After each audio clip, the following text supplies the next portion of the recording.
بسم اللہ الرحمن الرحیم، السلام علیکم. میں ہوں زلیخا ناصر اور آپ دیکھ رہے ہیں ہیومنز آف پاکستان. آج بات کریں گے پہلگام واقعے کی اور انڈیا کی وہ گیدڑ بھبکیاں جو کہ وہ کب سے دیتا آ رہا ہے. میں آ رہا ہوں، میں آ رہا ہوں، میں آ رہا ہوں. ابے آ جا، انتظار کر رہے ہیں ہم آپ کا. آپ کہتے ہیں لاہور میں بہت زیادہ تناؤ ہے، لوگ ڈرے ہوئے ہیں. کبھی سوشل میڈیا کھول کے تو دیکھیں، میمز کی بھرمار ہے. لوگ کہہ رہے ہیں ایک دفعہ آؤ، پاؤں تو دھرو، پھر بتائیں گے تمہیں کہ پاکستان کی عوام کیا ہے اور پاکستان کی فوج کیا ہے. اب یہاں پہ بات کرتے چلیں گے، یہ کہتے ہیں کہ بارڈر پہ تناؤ ہے. ارے پتہ کیجئے، کیا دیش میں چناؤ تو نہیں ہے جس کی وجہ سے یہ سارا ڈرامہ رچایا جا رہا ہے اور اپنی عوام کو بھی پاگل بنایا جا رہا ہے اور پاکستان کو بھی یہ گیدڑ بھبکیاں دے کر ڈرایا جا رہا ہے. جبکہ ہم ڈرنے والے نہیں ہیں، ہم تو خوش بیٹھے ہیں. دیکھیں، آئیں ہمارے سے لڑیں، ہم آپ کو بتائیں کہ آپ کس کے ساتھ پنگا لے رہے ہیں. اب جو کچھ بھانڈے پھوڑے جائیں بھارتی میڈیا کے، بھارتی حکام کے، کچھ بھانڈے پھوڑے جائیں کہ بھارتی فوج جو ہے آپ کی، جس کو آپ نے بڑا پیمپر کر کے رکھا ہے، ہماری بھارتی فوج ایسے کر دے گی، ہماری بھارتی فوج ایسے کر دے گی. او ہو، ہم تو ڈر گئے، ہم تو ڈر گئے. اور ڈرانا ہے؟ آ جاؤ، ڈراؤ، آ کے ڈراؤ. میں آپ کے بھانڈے کو پھوڑتی ہوں کہ اپنے ہی فوجیوں پر گولیاں چلائیں آپ نے، اس کے بعد 5 سکھ فوجی ہلاک کر دیے. سکھوں کے ساتھ ایسا کیا دشمنی ہے آپ کی کہ آپ سکھوں میں ہی گولیاں چلاتے ہیں اور سکھ ہی مرتے ہیں؟ بھارتی فوج میں بھی سکھ ہی مرے. بھارتی آرمی چیف نے ناردرن کور کمانڈر کو عہدے سے ہی ہٹا دیا. کیوں بھائی؟ میں بتاتی ہوں آپ کے کہ بھارتی جنرل نے پہلگام واقعے کی ذمہ داری قبول کر لی ہے. پہلی بات تو یہ ہے، اور مودی حکومت نے انکشاف کرنے پر بھارتی جنرل کو نوکری سے ہی فارغ کر دیا. اتنا ڈر؟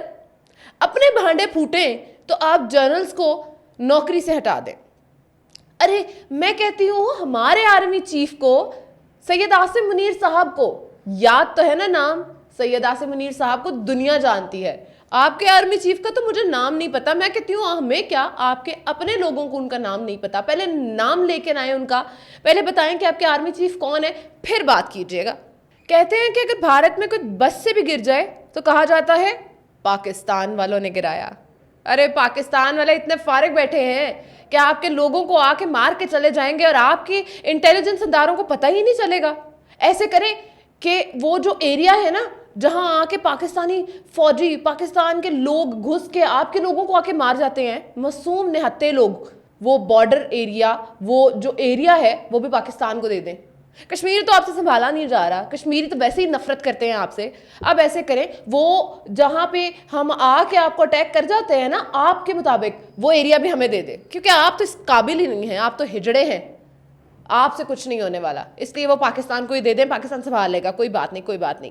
پاکستان پر لگایا ہوا ہر الزام بے بنیاد ہے، کیونکہ آپ کے پاس تو پروف ہی نہیں ہے. یہ جو بھارتی میڈیا بیٹھ کر بھاؤ بھاؤ بھاؤ کر رہا ہے، ان سے کوئی پوچھے تو صحیح کہ کوئی ویڈیو، کوئی آڈیو ہی چلو دے دو، آڈیو ہی دے دو جس میں الزام ظاہر ہو جائے کہ پاکستانیوں نے، پاکستانی فوج میں، پاکستان سے آئے کسی دہشت گرد نے آپ پہ اٹیک کیا. آپ تو ڈرپوک ہیں. آپ شاید لگتا ہے آپ لوگ بھول گئے ہیں کہ ہم نے آپ کے وہ مونچھوں والے منحوس آدمی کے ساتھ کیا کیا تھا. چائے تو یاد ہی ہوگی. اب آپ آئیں، چائے چھوڑو، وہ جو پانی آپ نے ہمارے ہاں چھوڑا ہے نا، اسی میں ہی غوطے دے دے کے آپ کو مار دیا جائے گا. آپ کے لیے کہا گیا ہے ہماری طرف سے کہ ایک ایسے ڈنڈے کو تیار کیا جا رہا ہے، جب وہ پڑے گا نا تو کہاں کہاں سے سرخ ہوگی یہ آپ کو بھی نہیں پتا. جنگیں جذبے اور مہارت سے لڑی جاتی ہیں. ہمارا ہر پاکستانی فوجی جذبے سے اور مہارت سے سرشار ہے. ہمارے ٹینک دیکھ کے آپ کا سوسو نکل جاتا ہے اور آپ بات کرتے ہیں ہمارے اوپر اٹیک کرنے کی. آپ کے لوگوں کو تو بولنا تک نہیں آتا. آپ کے آرمی چیف کو کوئی جانتا نہیں ہے. بات کرتے ہیں آپ ہمارے اوپر حملہ کرنے کی. اتنا ہے نہیں آپ میں دم جتنی آپ بیٹھ کے ادھر باتیں کرتے ہیں. پہلے پروف لے کر آئیں، پھر آ کے ہمارے سے بات کریں. اب میں آپ کو بتاتی ہوں کہ جب جنگ چھڑتی ہے تو پہلا ہتھیار جو ہے وہ گولی نہیں بلکہ جھوٹ ہوتا ہے. اور بھارتی میڈیا اور بھارتی حکام سے زیادہ جھوٹا اور فریبی انسان کوئی میں نے تو شاید دنیا بھر میں نہیں دیکھا. دشمن کی سب سے پہلی کوشش یہ ہوتی ہے کہ اب آپ کے ذہنوں پر قبضہ کرے. جھوٹ، افواہیں، نفسیاتی حملے اور جعلی بیانیے، یہ ڈس انفارمیشن وار کہلاتی ہے، اور آج بھارت یہی کر رہا ہے۔ بھارت کے پاس جھوٹ کے علاوہ تو کچھ ہے ہی نہیں۔ یہ مودی سرکار ہے بھارتیوں، جاگو۔ یہ ہر بار آپ کو اپنے الیکشنز کے دوران، اپنے انتخابات سے آپ کا ذہن ہٹانے کے لیے اور خود جیتنے کے لیے آپ کو ہتھیار بناتا ہے، اور آپ کے دماغوں میں یہ بھر دیتا ہے کہ پاکستان نے کیا، کھلونا ہے کیا، مذاق ہے کیا؟ یہ مذاق نہیں ہے، یہ ایک جنگ چھڑ گئی تو آپ لوگوں کے پاس لنگیاں نہیں بچیں گی، آپ کو بھاگنے نہیں دیں گے ہمارے فوجی، ایسے دھو کے آپ کو ماریں گے کہ آپ یاد رکھیں گے کہ آپ کا پالا کن سے پڑا۔ ایک چائے تو آپ سے بھولی نہیں جا رہی اب تک آپ اس چائے کا بدلہ لینے کے لیے گھسٹ کے ہمارے اوپر الزام لگا رہے ہیں۔ آپ کے اندر کی آگ نہیں بجھ رہی، آپ کے ذہنوں کی آگ نہیں بجھ رہی، آپ کہتے ہیں کہ کسی طرح ہم پاکستان کو برباد کر دیں، پر نہ، پاکستان تو برباد نہیں ہونے والا، ہم تو چل بیٹھے ہیں۔ ہم تو کہتے ہیں کہ آؤ لڑو ہمارے سے، کیونکہ ہمارے اندر جذبہ ہے، ہمارے اندر یہ جذبہ بھی ہے کہ ہم نے شہید ہونا ہے، ہمارا ایمان ہے کہ ہم نے شہید ہونا ہے دشمن سے لڑ کر، اور تمہارے جیسا تو دشمن بھی اللہ کسی کو نہ دے، گندا دشمن۔ اس سے بہتر ہے کہ دشمن ہو اصولوں والا، تم تو بے اصول دشمن ہو۔ اب دیکھ لیجئے، بھارت نے پاکستان کے وزرائے دفاع و خارجہ کے سوشل میڈیا اکاؤنٹس تک بند کر دیے ہیں۔ اتنا ڈر ہے صرف اس خوف سے کہ کہیں سچ سامنے نہ آ جائے۔ سوال یہ اٹھتا ہے کہ اس بات کا ثبوت کہاں ہے کہ پاکستان نے حملہ کیا آپ کے اوپر؟ ہمیں افسوس ہے، اس پہلگام واقعے میں مرنے والے لوگوں کا انتہائی افسوس ہے۔ ہم تمہارے جیسے گندے دشمن نہیں ہیں کہ ڈیڈ باڈیز پر بیٹھ کر سیاست کریں اور خوشیاں منائیں۔ ہمیں افسوس ہے کہ وہ لوگ مرے ہیں، تم لوگوں کی وجہ سے مرے ہیں۔ تم لوگوں کی افواج وہاں پہ بیٹھ کے چھولے بھون رہی تھی، جب ان کو یہی نہیں پتا تھا کہ وہاں پر لوگ مر رہے ہیں۔ ان کو یہ پتا لگ گیا، اوپر سے کوئی چڑیا آئی، وہ بتا گئی کہ پاکستان نے حملہ کروایا، لیکن ان کو یہ نہیں پتا چلا کہ حملہ ہو جانا تھا۔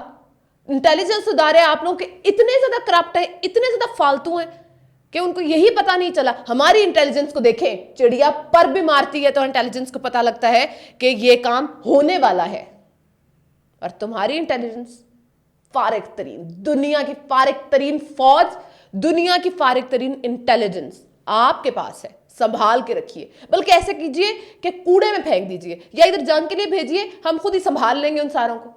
ہمارا ایک فوجی تمہارے 10 فوجیوں کو نوچ کے کھا جائے گا۔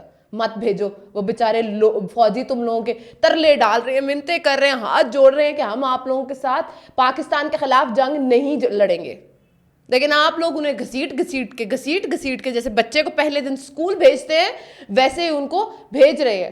دال روٹی تو کھانے کو تم لوگ دیتے ہو، کھانے کو تو اچھا ان کو دیتے نہیں ہو تم لوگ۔ کہاں سے ان لوگوں کے اندر طاقت آئے لڑنے کی ہمارے پاکستانی مجاہدوں سے؟ چیر کے رکھ دیں گے تمہیں، چیر کے رکھ دیں گے۔ اور یہ یاد رکھنا کہ جو تم لوگ بڑا اچھل کے کر رہے ہو نا باتیں، ایک دفعہ یہاں پاؤں رکھ کے دیکھو، تمہیں بتائیں گے۔ ابھی تو ہماری افواج پاکستان نے تمہارا وہ مونچھوں والا منحوس انسان واپس کر دیا تھا نا، ابھی یہاں پر آ کر دیکھو تو صحیح، اب واپس نہیں جانے دیں گے۔ اب تو چائے کے اندر ڈبو کے ماریں گے، پانی کے اندر غوطے دے کے ماریں گے۔ اتنا دم ہے تو آ کے دکھاؤ۔ اسی کے ساتھ زلیخا ناصر کو دیجیے اجازت، کیونکہ میں چائے پینے جا رہی ہوں، اینڈ ٹی از فینٹاسٹک۔